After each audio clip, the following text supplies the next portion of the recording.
하나님의 말씀은 누가복음 4장 16절에서 22절입니다. 신약성경 94페이지에 있습니다. 누가복음 4장 16절에서 22절까지입니다. 제가 봉독하겠습니다. 예수께서 그 자라나신 곳 나사렛에 이르사 안식일에 늘 하시던 대로 회당에 들어가사 성경을 읽으려고 서심해 선지자 이사야의 글을 들이거늘 책을 펴서 이렇게 기록된 데를 찾으시니 곧 주의 성령이 내게 임하셨으니 이는 가난한 자에게 복음을 전하게 하시려고 내게 기름을 부으시고 나를 보내사 포로된 자에게 자유를 눈 먼 자에게 다시 보게 함을 전파하며 눌린 자를 자유롭게 하고 주의 은혜의 해를 전파하게 하려 하심이라 하였더라. 책을 덮어 그 맡은 자에게 주시고 앉으시니 회당에 있는 자들이 다 주목하여 보더라. 이에 예수께서 그들에게 말씀하시되 이 글이 오늘 너희 귀에 응하였느니라 하시니 그들이 다 그를 증언하고 그 입에서 나오는 바 은혜로운 말을 놀랍게 여겨 이르되 이 사람이 요셉의 아들이 아니냐. 오늘 본문 16절에 저희가 지나치기 쉬운 수식어로 이제 시작이 됩니다. 나사렛은 누구나 아는 동네인데 그 나사렛을 이렇게 수식합니다. 그 자라나신 곳이라고 누가는 덧붙입니다. 그리고 좀 더 나아가다 보면 이르사 안식일에 늘 하시던 대로라는 표현도 마치 그와 맥락을 같이 하는 듯 보입니다. 그곳에서 자라나시고 늘 하시던 대로라는 이 표현으로 지금 누가는 이 16절부터 시작되는 이야기는 굉장히 익숙함 그리고 자연스러움을 이렇게 색칠해 주는 것 같습니다. 그러니까 누구나가 이 예수님에 대해서 어색해하지 않고 예수님의 고향은 당연히 나사렛이고 예수님은 당연히 회당의 안식일에 그때마다 늘 성경을 펴시며 강해를 해 주셨습니다. 누구나가 어색하지 않고 매우 자연스러웠으며 예수님의 그러한 모습은 굉장히 익숙했습니다. 바로 이 16절부터 시작되는 이 익숙함과 자연스러운 이런 분위기에서 누가는 도대체 어떤 메시지를 오늘 저희에게 주고자 하는 건지 한편 살펴보겠습니다. 예수님께서는 늘 익숙하신 대로 회당에 가셔서 성경을 강해해 주셨습니다. 너무 감사하죠. 성경의 그 말씀 자체이신 분께서 성경을 펴셔서 강해를 해주십니다. 구약 성경 중에서 예수님이 선택하신 본문은 이사야 61장이시네요. 이사야 61장을 예수님께서 그날 성경 본문으로 선택하셨습니다. 근데 선택하신 것은 저처럼 일부 예배 설교 본문 뭘로 하지? 사무실에 알려드려야 되고 고심해서 누가복음 4장입니다. 이렇게 한 게 아니라 또 반대로 우연히 그날 성경을 이렇게 탁 펼쳤는데 중간쯤 펼쳤는데 이사야가 너무 긴 책이다 보니까 펼쳤는데 61장이 턱하니 나왔다. 이런 것도 전혀 아니겠죠?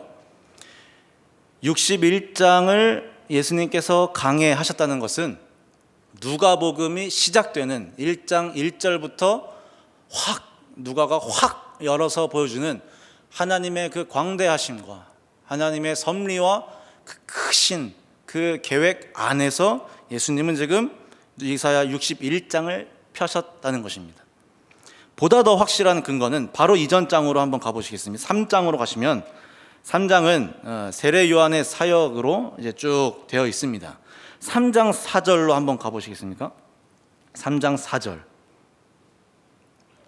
보시면 4절부터 제가 읽겠습니다. 선지자 이사야의 책에 쓴 바 광야에서 외치는 자의 소리가 있어 이르되 너희는 주의 길을 준비하라. 그의 오실 길을 곧게 하라. 모든 골짜기가 메워지고 모든 산과 작은 산이 낮아지고 굽은 것이 곧아지고 험한 길이 평탄하여질 것이요 모든 육체가 하나님의 구원하심을 보리라 함과 같으니라.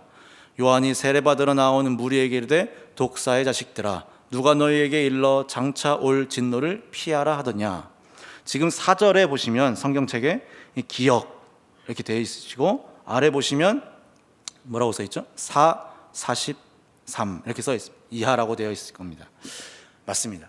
세례 요한의 정체성, 세례 요한의 모든 사역, 세례 요한이 지금 이 땅에 보냄 받은 그 유일한 목적, 단 한 가지 목적이 있다면 그것은 광야에서 외치는 자의 소리를 성취하기 위함입니다. 지금 세례 요한은 이사야 40장을 성취하고 있는 중입니다. 지금 이사야 40장이 주전 700년 전부터 선포되어 오던 그 어마어마한 그 지금 예언이 세례 요한을 통하여서 이제야 한 줄기 빛이 보이기 시작하는 것입니다. 그러니까 마치 그 첼로 소리처럼 이렇게 웅장하게 이렇게 뭔가 화려하거나 주목을 끌진 않지만 굉장히 웅장한 거대한 배의 고동 소리와 같이 이렇게 무언가 웅장한 어떤 일이 지금 펼쳐지고 있다고 지금 세례 요한을 통해서 우리는 보고 있습니다. 그 중간에 3장 23절로 한번 가보겠습니다. 3장 23절에 가시면 예수께서 가르치심을 시작하실 때에 30세쯤 되시니라. 사람들이 아는 대로는 요셉의 아들이니 라고 나와 있습니다.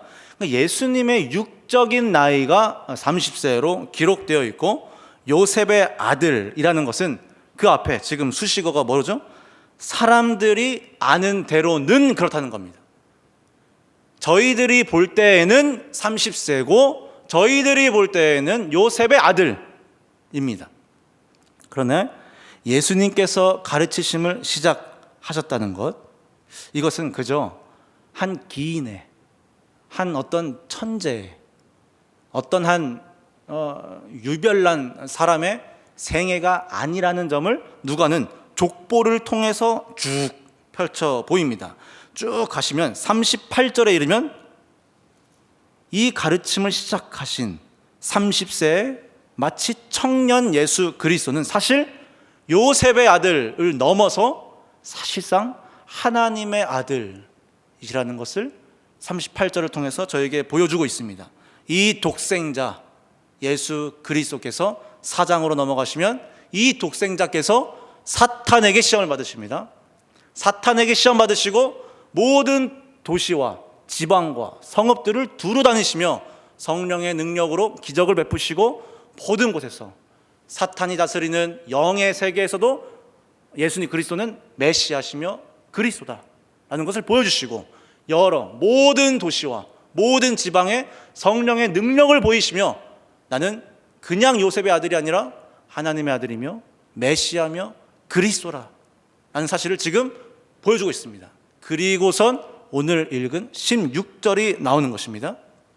영의 세계 모든 지방과 모든 도시에 다 알려졌습니다.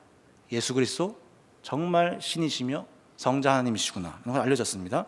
이제 그 자라나신 곳 나사렛으로 돌아오셨습니다. 그리고 펼쳐서 강해하신 본문은 18절 4장 18절 기억에 또 뭐라고 나와 있죠? 성경에 기억하고 아래 보시면 4, 61, 1 이하라고 되어 있습니다. 이제 이사야 40장의 예언이 성취되기 시작한 거죠. 이제 광야에서 외치는 자의 소리가 예언으로서가 아니라 실제 세례 요한으로 드러났고 40장 이후에 61장이 펼쳐집니다. 이제 골짜기가 메워지고 골짜기가 메워졌다는 것은 아무것도 가진 것 없는 자가 채워지는 겁니다. 높은 산이 낮아집니다. 교만했던 자가 낮아지고 그리고 낮은 산 내가 주 앞에 도대체 무슨 것을 내가 자랑할 수 있겠느냐 하며 자책하며 절망에 빠진 자들은 높아집니다. 굽은 것들이 곧게 돼요. 모든 것이 평탄케 됩니다. 그래서 모든 육체가 하나님의 구원하심을 봅니다. 그게 61장인데 이게 40장인데 이제 18절부터 예수님께서 그 이사야 61장을 이제 보여주시는 겁니다. 주의 성령이 내게 임하셨으니 가난한 자에게 복음을, 포로된 자에게 자유를, 눈 먼 자에게 다시 보게 함을, 눌린 자를 자유롭게 하고 주의 은혜의 해를 전파하게 하려 하심이라 하시고 책을 덮으십니다. 그리고 앉으세요. 책을 덮으시고 앉으십니다. 제가 상상해 보면 고요했을 것입니다. 이사야 61장을 딱 읽으시고 책을 덮으시고 이렇게 앉으셨습니다. 정말 고요했을 겁니다. 마치 지금과 같이 고요하고 무언가 일이 벌어지겠구나 하는 이상한 이런 생각들이 점차 모두의 마음 가운데 있었을 것입니다. 이 고요함 속에 있던 회당 안에 나사렛, 그 고향 사람들이 다 침묵하며 예수 그리스도를 주목하고 이렇게 보고 있습니다. 고향 사람들이 말이죠. 이 이사야 61장의 예언은 사실 이사야 이후로 몇 번 정도 더 다른 선지자들에 의해서 예언이 됐었습니다. 그러나 이 엄청난 복음, 가난한 자에게 복음을, 이런 은혜의 해가 전파되리라는 이런 예언은 이스라엘의 백성들의 그 기억과 마음 속에서는 점점점 하루하루, 한 해 한 해, 한 세대 세대가 지날수록 잊혀져 가던 예언이었습니다. 점점점 잊혀져 가요. 너무나 은혜로운 말씀. 그러나 그것이 지금의 현실과는 너무나 상관이 없는 듯 보이는 그런 절망에 가까운 그런 예언이었습니다. 저런 복음, 저런 자유, 저런 다시 보게 함,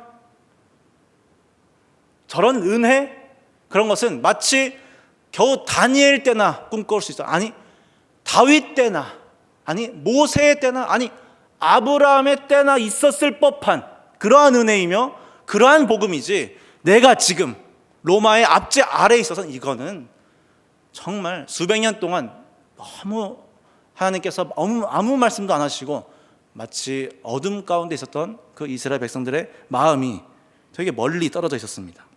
마치 이걸 들었을 때 애굽, 이집트 피라미드에서 미이라가 깨어났다, 이걸 믿는 게 훨씬 쉽고 훨씬 더 그게 그래 피라미드에서 미이라가 났다더라, 이게 훨씬 더 이제 수긍하기 쉬웠을 것입니다. 이거는 은혜가 왔다, 이게 전파되고 이게 성취가 된다, 이것은 전혀 아무도 기대하지도 않고 이제 소망하지도 않는 그러한 일이 되었습니다. 예수님께서 이런 말씀을 하시고 모두가 넋이 나가 있어요. 고요해요. 침묵을 지키고 있습니다. 아마도 놀라운 거예요. 설마? 놀라우면서 동시에 이게 너무나 무력한 거죠. 이건 말이 안 되는 거죠. 근데 이런 공기를 뚫으시고 21절에 드디어 그 주목하여 보고 있는, 체념하고 있는 그 나사렛 고향 사람들에게 예수님께서 드디어 입을 여십니다. 21절, 이 글이 오늘 너희 귀에 응하였느니라. 이 이사야의 예언이 지금 너희들의 눈 앞에 성취되고 있다. 너희들의 귀에 이게 지금 들려오고 있다. 이게 너희들의 영혼 가운데 지금 울려 퍼지고 있다 라고 예수님께서 말씀하신 것입니다. 소망조차 하기 어려웠던 그 은혜, 이젠 그 구약 시대에서나 부어졌을 법한 그 은혜와 자유와 사랑과 그 복음은 체념해버린 지 오랜 시간이 되어서 복잡 미묘한 감정을 지니고 있던 이 고향 사람들에게 이것은 참 어려운 그런 마음이었을 것입니다. 이 18절에 이사야 61장에 나온 가난하고 포로되고 눈 멀고 눌려있고 한 것은 물론 사회, 경제, 육체적으로 그러한 자들을 위함입니다. 물론 그러나 1차적으로는 그렇지만 더 우선적으로는 영적으로 가난한 자, 영적으로 포로된 자, 영적으로 눌려있는 자에게 영적인 복음을, 영적인 다시 보게 함을, 영적인 자유를 선포하시는 것입니다. 그러니까 하나님 앞에서 의로울 게 없어서, 내세울 게 없어 가난해서 주 앞에 나아갈 수 없는 자들, 하나님의 일하심을 보고 싶고 하나님을 바라보고 싶으나 죄악과 내 타락한 본성에 포로가 되어서 더 이상 하나님을 볼 수 없는 자들, 이러한 자들이 지금 억눌려 있는데, 이러한 자들에게 은혜의 해가 선포되고 있다는 것입니다. 오늘 이 예언이 예수님께서 성취되고 저희들의 귀에 응하고 있다고 이제 말씀하고 계시는 것입니다. 나사렛에서 무슨 선한 것이 나겠냐며 정말 절망과 정말 무력감으로 그냥 이렇게 완전히 갑옷을 입은 이들에게 이런 메시지를 전하고 있는 것입니다. 안식일을 지키긴 지켰으나 참된 안식이 한 번도 없었고, 유능한 성경 강해자들이 회당에서 늘 하던 대로 성경을 강해했으나 한 번도 그 성경의 말씀이 내 삶과 직결되어서 그것이 내 삶에 어떠한 변화도 없는, 하루하루 매일 똑같은 그러한 일에 완전히 이 타성에 젖어 있던 것입니다. 그래서 22절에 보시면 그들이 다 그를 증언하고 그 입으로 나오는 바 은혜로운 말을 놀랍게 여겨라고 합니다. 나사렛 회당 안에 있던 나사렛 고향 사람들은 모두 예수님의 입에서 나오는 말을 분명히 은혜롭다고 평가했습니다. 은혜롭다, 그 말씀 정말 은혜롭다라고 평가를 하셨습니다. 그런데 이 놀랍게 여긴다는 말부터 이제 뉘앙스가 사실 바뀌는 것입니다. 은혜로워요. 은혜로운 말을 놀랍게 여깁니다. 놀랍게 여긴다는 말은 자칫 잘못하면 와, 정말 이게 감탄, 와, 어떻게 저런 말을, 이런 게 아니라 조금 더 살펴보겠지만, 이런 말은, 놀랍게 여겼다는 말은 이상하게, 좀 더 고급지게 표현하면 회의를 갖는 겁니다. 회의심이 확 올라오는 거예요. 그러니까 은혜로운 말인데 그 은혜로운 말에 회의를 갖는 거예요. 분명히 말씀은 은혜로워요. 근데 내 마음엔 회의가 있어요. 그 직후 구절, 놀랍게 여겨서 이들이 하는 말이 뭐죠? 이 사람이 요셉의 아들이 아니냐. 바로 이 대목입니다. 이 사람이 요셉의 아들이 아니냐? 아까 3장 23절에 뭐라고 나오죠? 아까 저희가 기억하죠? 사람들이 아는 대로는 요셉의 아들. 사람들이 아는 대로는 맞습니다. 그러나 누가는 그게 아니라고 한 거예요. 하나님의 아들이며 사탄도 그걸 인정하고 돌아갔습니다. 그런데 지금 어떤 사람들이 예수님을 그저 요셉의 아들이 아니냐고 묻고 있는 거죠. 자라나신 곳, 예수님의 고향인 나사렛 사람들이 지금 예수님에게 이런 회의와 이런 반문과 의심을 던지고 있는 것입니다. 그러니까 22절, 이 사람이 요셉의 아들이 아니냐라는 말을 좀 점잖지 못하게 좀 풀어보자면, 야, 저 예수 저거 말은 정말 은혜로운데 내가 깜빡 속을 뻔했네, 이런 겁니다. 야, 예수 내가 너 12살에 너 길 잃었을 때 내가 너 차 찾아주고 자전거 내가 알려주고 영화도 내가 보여주고 내가 다 했어. 저 예수 내가 어릴 때부터 깐는 애기 때부터, 야, 예수 저거 말은 어디서 신학교 잘 나왔네, 공부 열심히 했네. 내가 근데 말 너무 은혜롭게 해가지고 내가 깜짝 놀랐잖아. 예를 들자면, 점잖지 못하게 표현하자면, 너무 잘한, 예수 그리스도께서 태어나실 때부터 쭉 자라온 목수의 목수로서 쭉 이렇게 자라오신 그것을 고향 사람들은 너무나 이렇게 보고 있던 것입니다. 그래서 요셉의 아들이 아니냐는 이 회의와 이런 의심과 이런 반문은 고향 사람들의 뿌리 깊은 불신앙을 보여줍니다. 뿌리 깊은 불신앙. 이런 대접을 지금 예수 그리스도께서 받고 계시는 것입니다. 요셉의 아들로 오신 것은 성자 하나님의 지극히 낮아지심, 지극하신 겸손을 보여주기 위함이지 성자 하나님의 어떤 평범성과 무용성과 흔해 빠짐을 보여주기 위함이 아니에요. 성자 하나님께서 이런 요셉의 아들로 오신 것, 이것은 하나님의 겸손이지 하나님의 평범성과 흔해 빠진 그런 무용성은 절대 아닙니다. 이 예수 그리스도의 낮아지심과 예수 그리스도의 겸손을 묵상해 보신 적이 있으십니까? 예수 그리스도께서 요셉의 아들로 오셔서 인간의 몸을 입고 오신 이 겸손, 이 낮아지심, 이것을 좀 묵상하셨으면 좋겠습니다. 이후 23절에 예수님께서는 우리가 들은 바 가버나움에 사용한 일을 내 고향 여기서도 행하라 하리라 라고 질책하십니다. 너나 고쳐라 이겁니다. 의사야, 너나 고쳐라. 이것은 여기서 한번 기적 보여봐, 여기서 기적을 보여봐 라는 것입니다. 목수가 아니란 걸 보이라고, 기적을 여기서 행하라고 라는 이런 그 자세를, 태도를 지금 보고 있는 것입니다.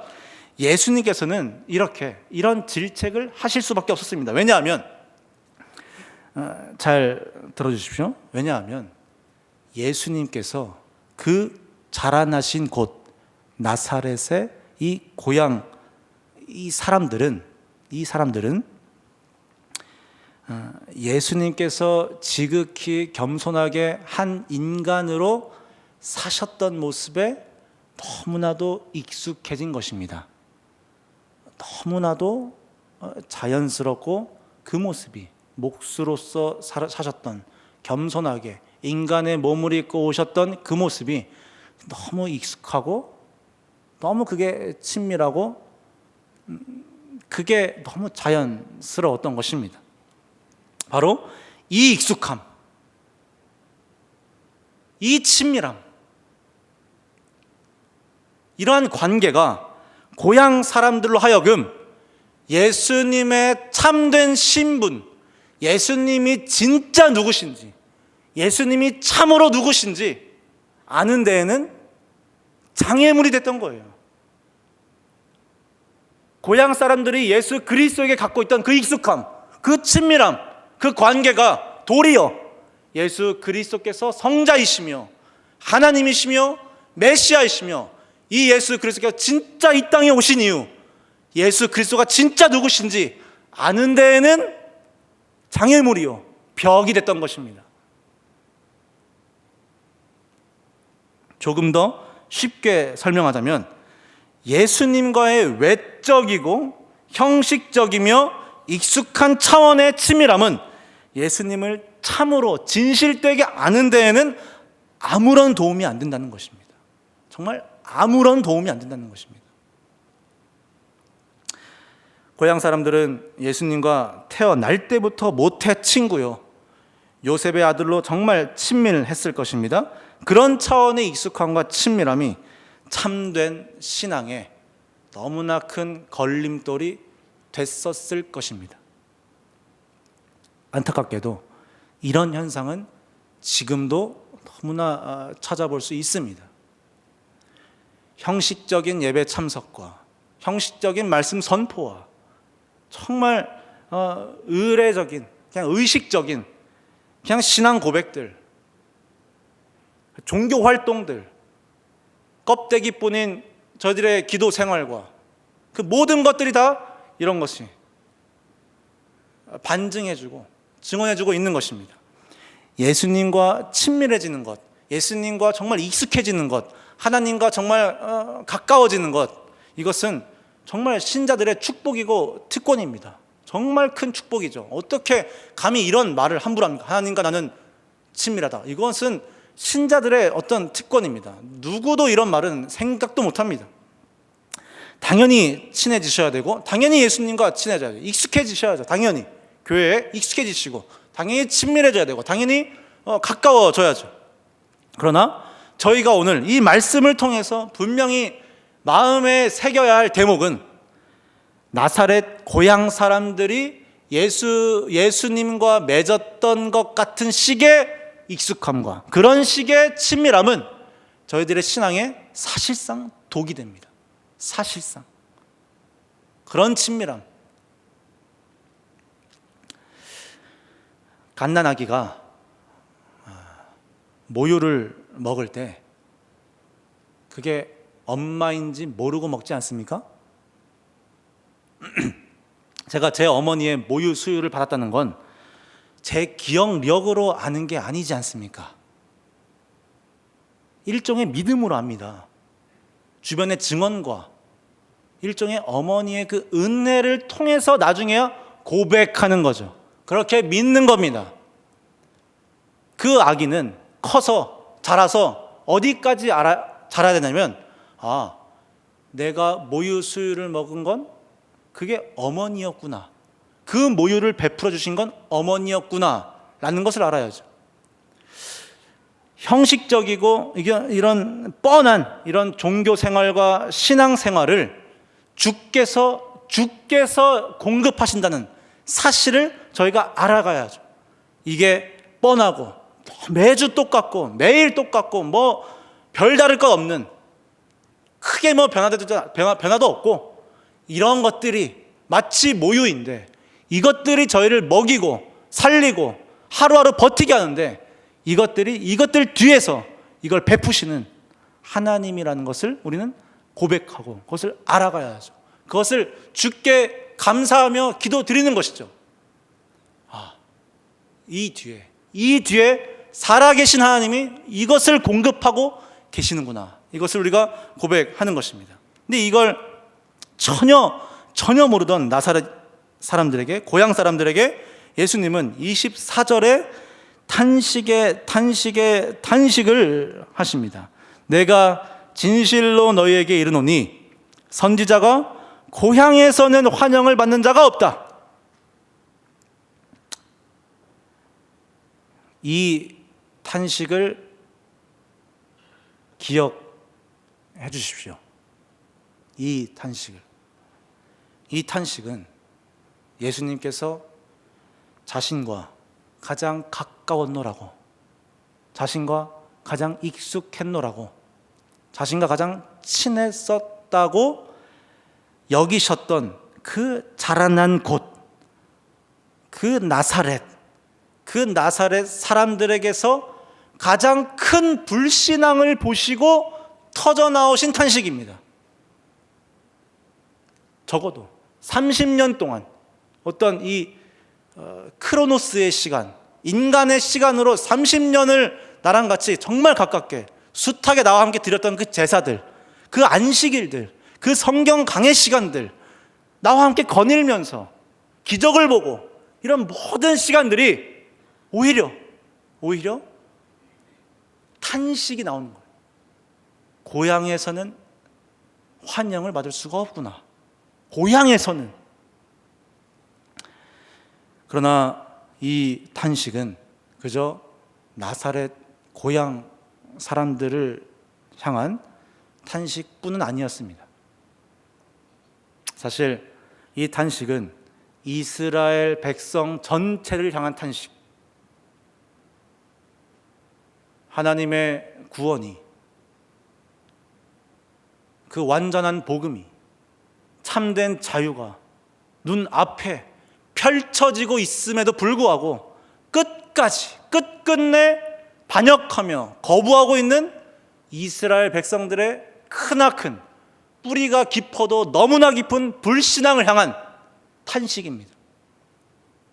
좀 더 나아가서 이 탄식은 그저 육적인, 지역적인 고대 중동의 이스라엘을 향한 탄식뿐은 아니었습니다.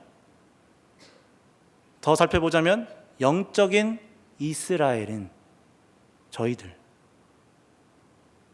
저희들을 한번 돌아보고 성찰해야 하는, 그것을 촉구하며 그것을 저희에게 도전하시며 요구하시는 탄식이십니다. 이 탄식 앞에 어떻게 반응하실 것입니까?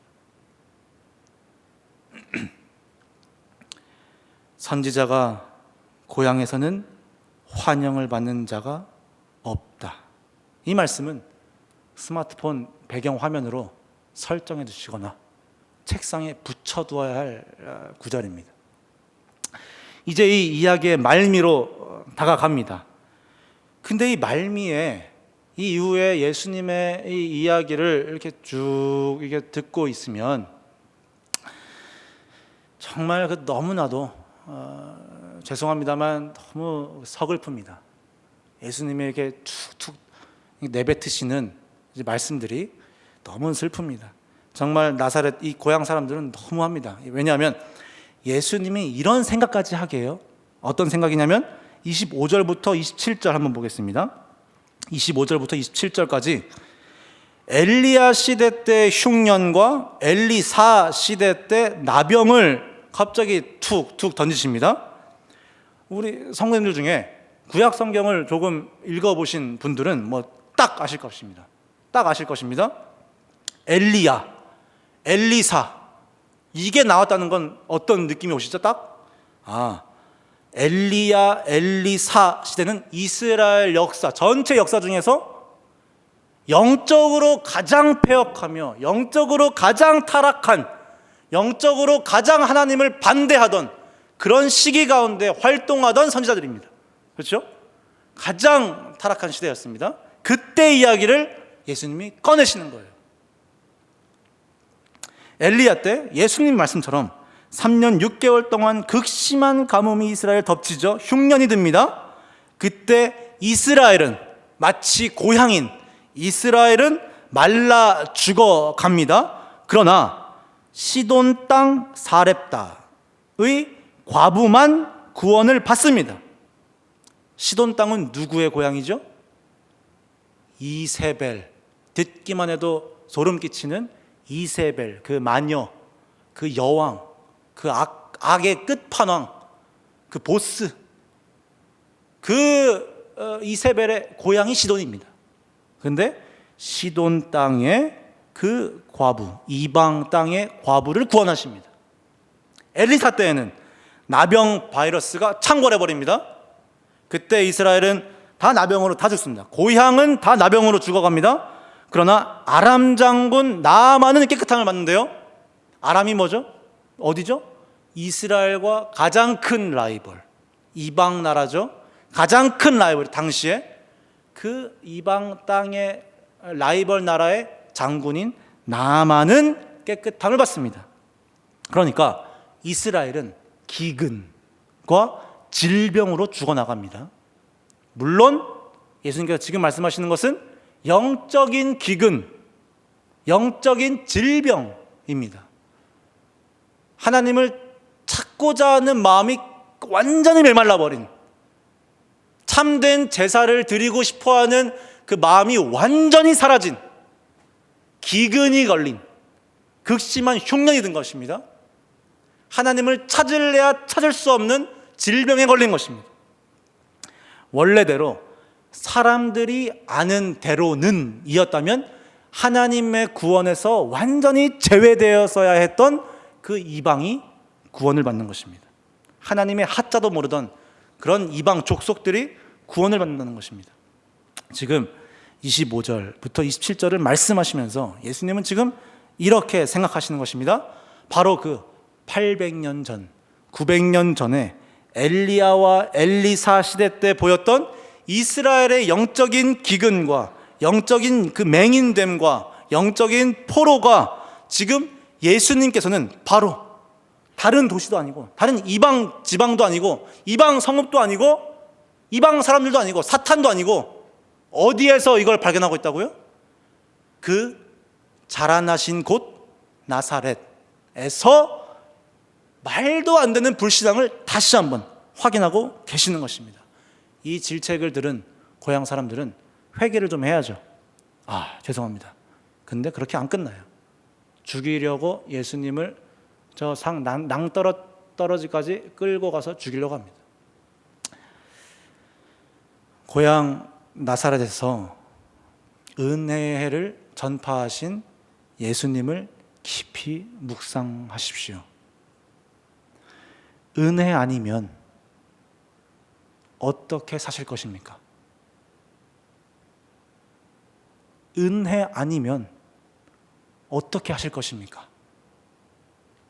은혜가 전파되지 않으면 어떻게 사실 것입니까? 오늘 지금 저희 귀에 응한 이 하나님의 복음에 반응해 주십시오. 일부 예배를 드리는 저희 각자에게 주목하는 것이 아니라 일부 예배를 공급하시고 일부 예배를 받으시는 살아계신 하나님을 이 시간 주목해 주시고 묵상해 주십시오. 기도하겠습니다. 사랑과 긍휼이 풍성하신 하나님 아버지, 주님, 저희 가운데 마치 영적 이스라엘, 고향 사람들의 큰 불신앙이 있다면 주께서 지금 은혜를 선포하셔서 저희가 다시금 예수 그리스도의 낮아지심과 겸손을 묵상하며 오늘 하루 그것이 힘이 되고 살이 되어서 이번 한 주간도 버티게 하시고 살아가게 주님께서 저희를 도와주셔서 살아계신 예수 그리스도의 이름으로 기도드렸습니다. 아멘.